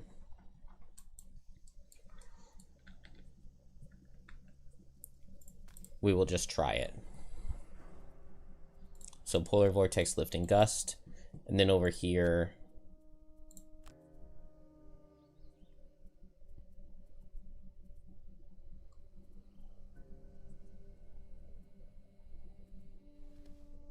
what even can it be? Rocket Boots is only a move 3. So maybe I would just already use my pet? I could just immediately Power Core.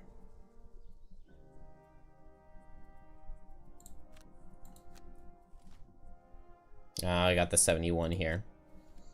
So without better boots, it's...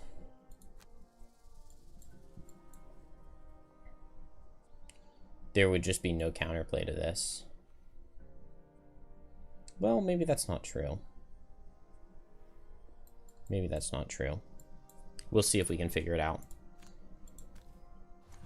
Move and heal out of the imps is good. And hit hard out of these guys is good.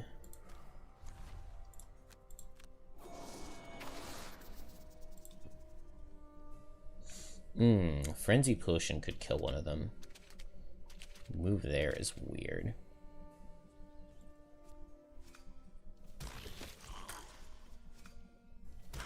Alright, bet.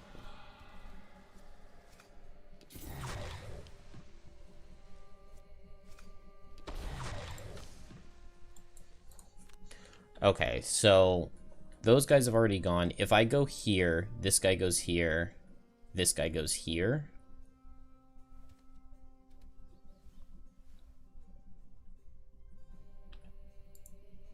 If I go here, this guy goes here. What if I go here and I pull this way?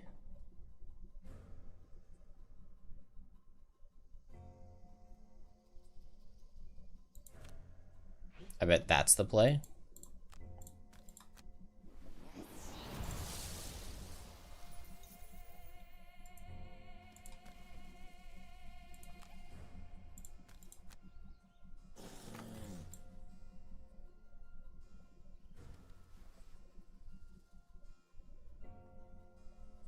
Oh. No, that doesn't necessarily work. Like, if I got to control all of their movements, it would work. But without me getting to control it, it doesn't necessarily.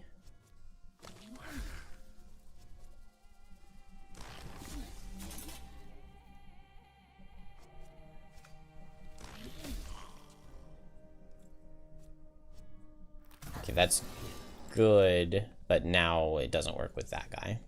I needed this one to go down and this one to go up.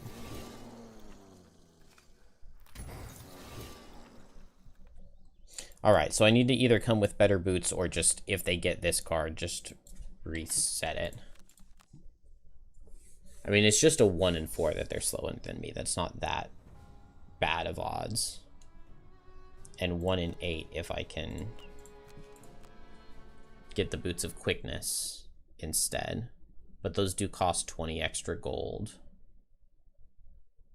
which makes them quite hard to get. I'm not certain.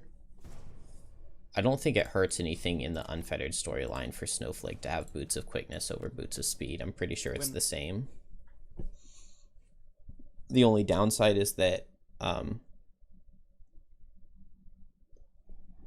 if Deathwalker goes at 11 and uses Boots of Speed down to 1, then Snowflake could underspeed the 1, because I believe Digital does, at least it shows, negative initiatives.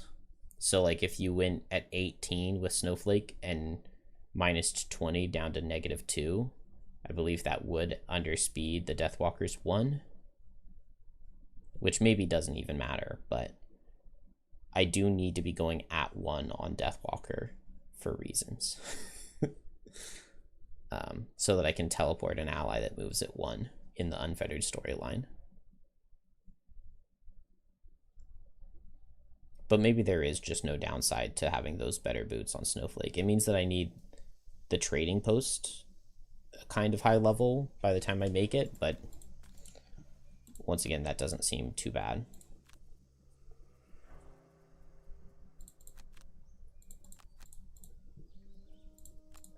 Alright, show me better cards. That is slightly better. Yeah, because if it's just move 1, that's not that bad, right? This shield card is always really bad, though, because it's going to draw the focus of all my characters, and then they do no damage of all my allies.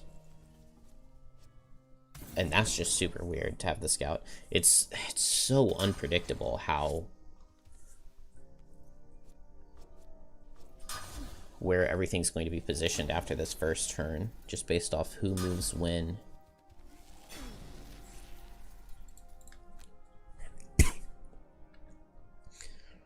Alright. So, I probably just ignore this guy, right? The scout can kill him. Which means the only thing I need to do is pull this guy up. If I do pull this guy up, this guy comes here and hits the guard. This guy stands still and hits the guard. This guy has move 1 and he can't reach anybody, so he just stands still. So I really don't need much out of the polar vortex. Oh, but in that case, I can also go ahead and pull this guy in. And I mean, I might as well hit the extra target, right? Unless that ruins the snowball. Oh, I knew that. That was why I couldn't do that, because I needed that guy to go there.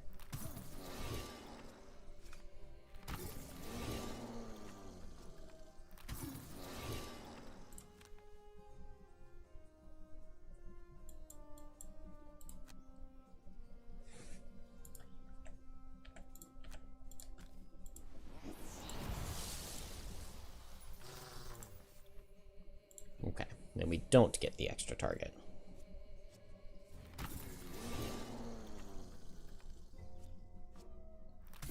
Yeah, they don't kill, which is very, very good, because it means that I have extra allies to deal with the leftovers.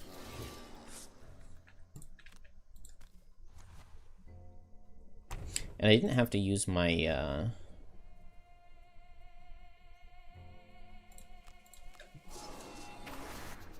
Oh, maybe I should have backed up one more to not be impaired. Ally's gonna get disarmed. That sucks. Probably impair is fine. He does good damage. It just means that I can't frenzy potion. Oh, okay. So ally's dead.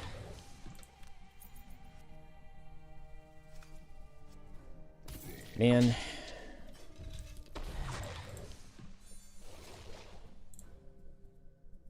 Yeah, now I would need to rocket boots to get over there.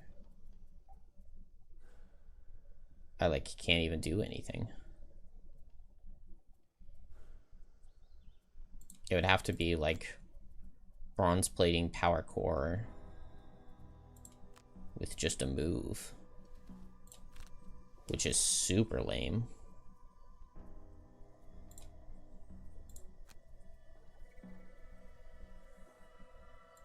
Okay, so is Snowball the play? The problem is that I just don't get to pick the ordering, and so it makes Snowball feel so underwhelming. Because if it could be, this is going to be attack 6, 7, 8, 9. So if it were 6, 7, 8, 9, 10, that would just be so insanely good for me. It looks like there's no other bottom that makes any sense, though.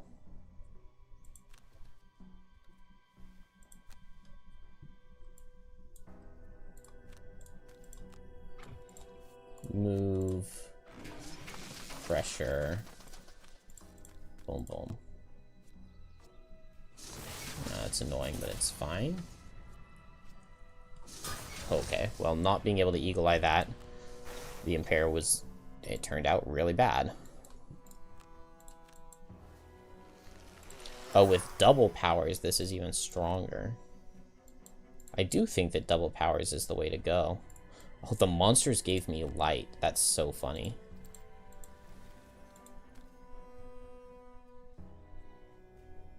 So yeah, it's doing 6, 7, 8, 9, 10. No, 6, 7, 8, 9, 10. Or 7, 8, 9, 10, 11 is how it's doing it. The snowball. So it's going to give this first slot. So if my initiative works better on coming over, then I can pull Black Imps into that spot. Black Imps into these front spots.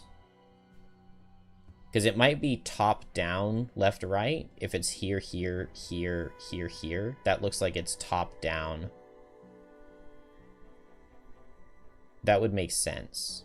Well, the map started with this orientation, which means the snowball would be going left, right, bottom, up on who it targets.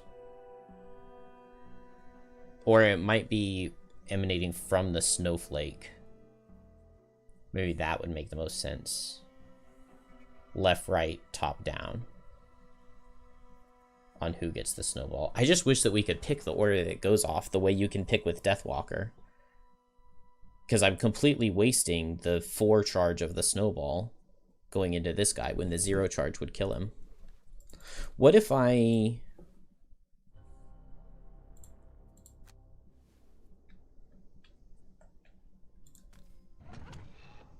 Snow Imp to down here. Now, who's getting what? So this guy's getting the last charge. This guy's getting the second to last charge. This guy's getting the third. I mean, this one does better damage than the last one, for sure.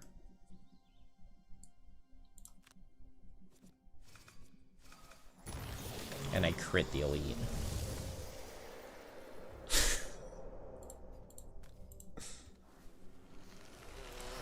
Snowflake's so stupid. Like, why is this a character that exists?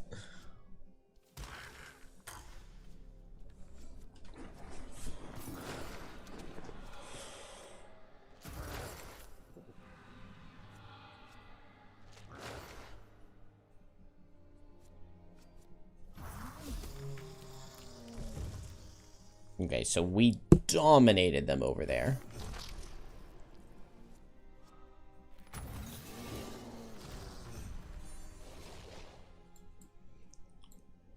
So at this point, it's just Snowflake opens the doors.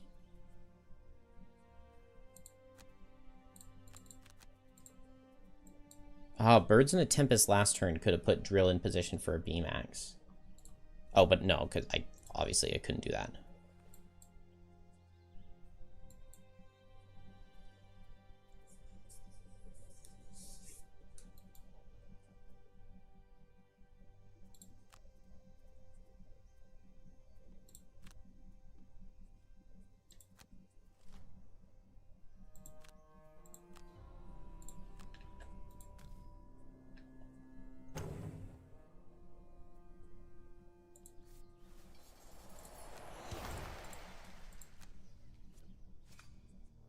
No. Dang it, I just needed like a +1 somewhere.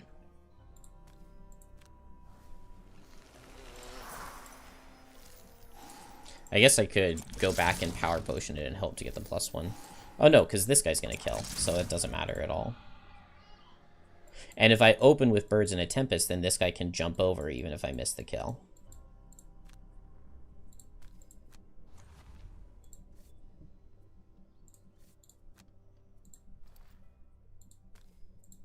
Please kill. Thank you. And then I don't have to Frenzy here, but it's a thing. Alright, that's not too bad. How many turns do I have? 3 turns to get to there. That's going to need like multiple Birds in a Tempest. Get back these rocket boots.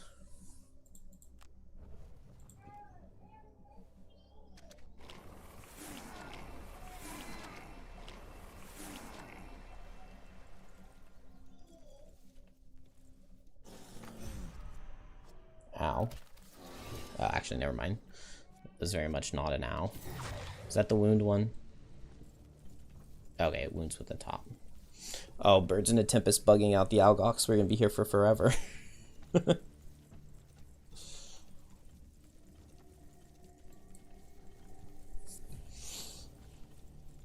So it seems to me like Shackles would have done better than Drill is doing. Which is not something that I want to admit. But Birds in a Tempest on turn 3 actually sounds like it would really help Shackles a lot. And I could maybe afford to... Man, these allies are actually being useful. I can maybe afford to give Shackles a major healing potion. Okay, so Snowflake just needs to work towards this door. Oh, I was supposed to tornado this one. It's not the end of the world.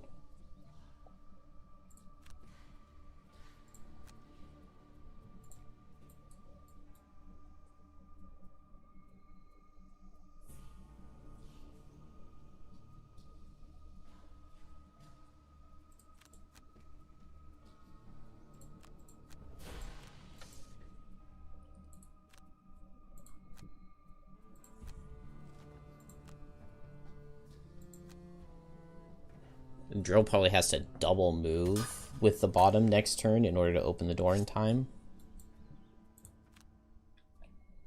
What are these guys doing? Is it possible? No, not really.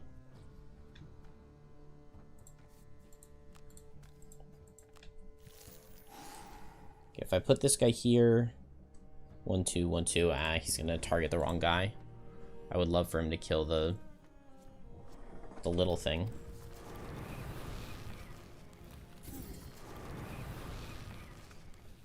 Black Imp is what they're called.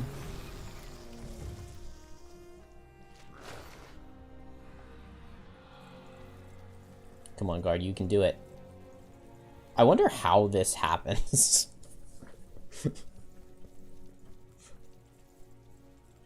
Like, what is it that happened to the game to cause them to do that?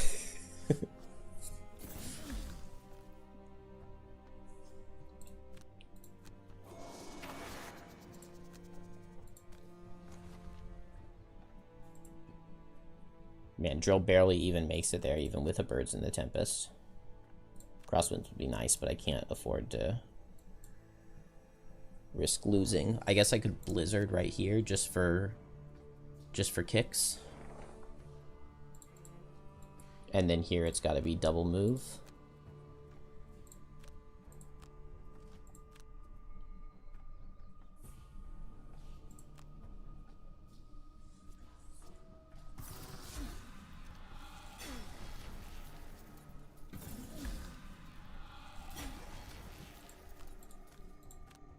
Oh, I was going to attack. Well, too late.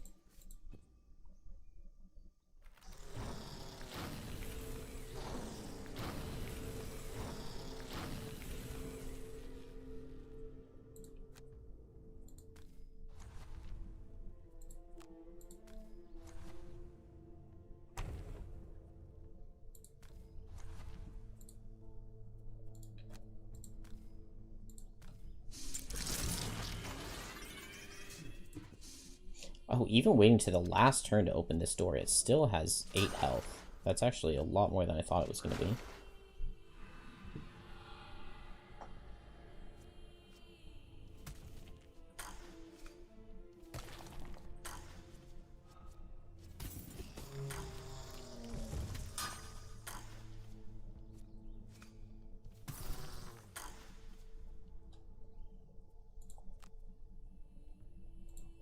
One, two, I need to move 3.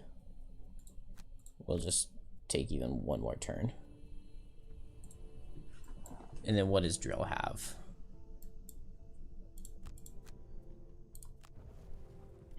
Surely I like Rocket Brutes B-Max something, right? Well, no, these guys like all died to all my allies.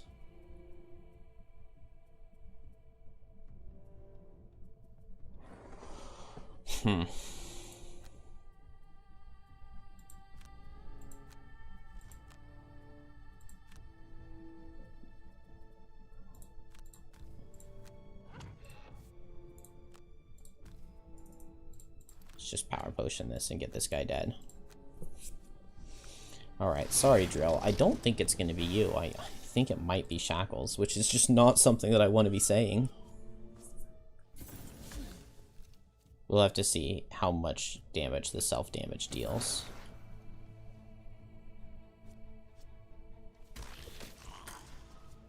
Dude, the allies.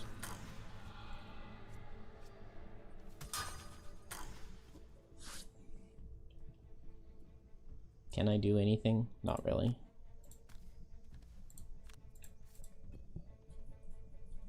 Oh, this could be a huge hit. No. Oh, that brittle. It's so tragic.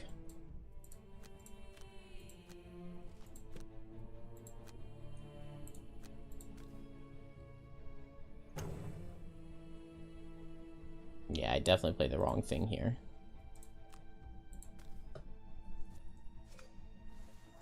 Okay, good, that kills.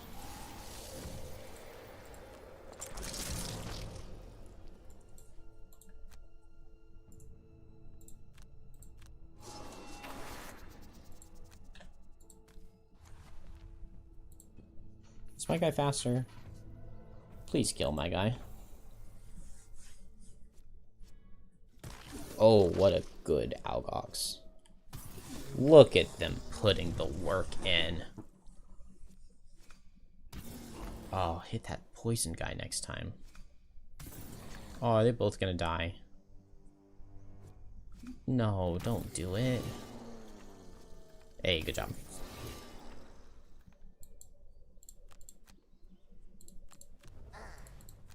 Alright. Birds in a Tempest White Winds. See if we can get both of them. And then use that Birds in a Tempest to get over there.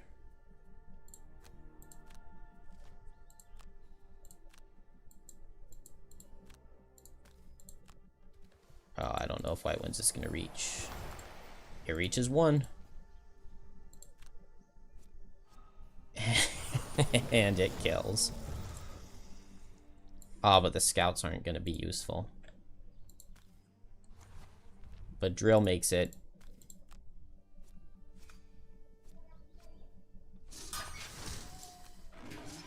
That's fine. That's fine, because now Drill's the focus.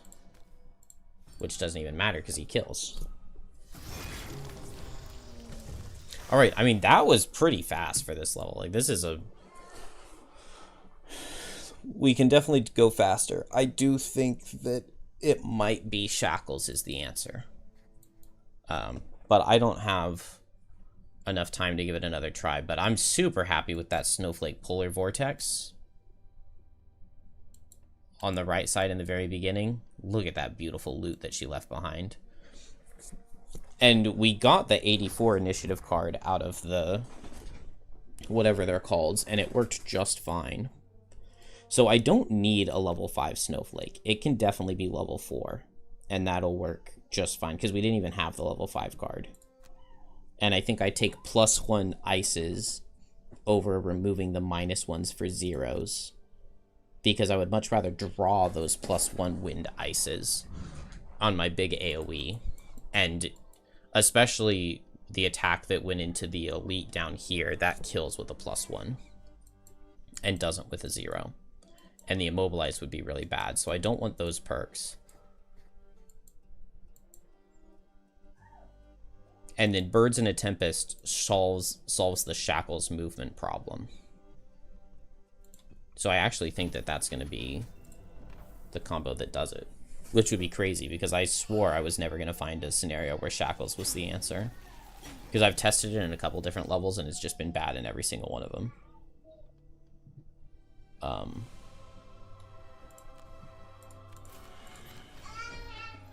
Wow, I only dealt 54 damage. I thought it was way more than that. And then, if I can find out, I would need to do some testing to figure out exactly how it is that Snowball works. If they're not going to let us pick the order. Because that's really, really, really upsetting. And it would be such a huge difference if we could. A port cutlass is no better than a gate. So long as it's shut, I won't.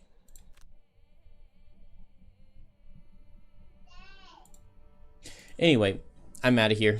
Have a good day, everybody.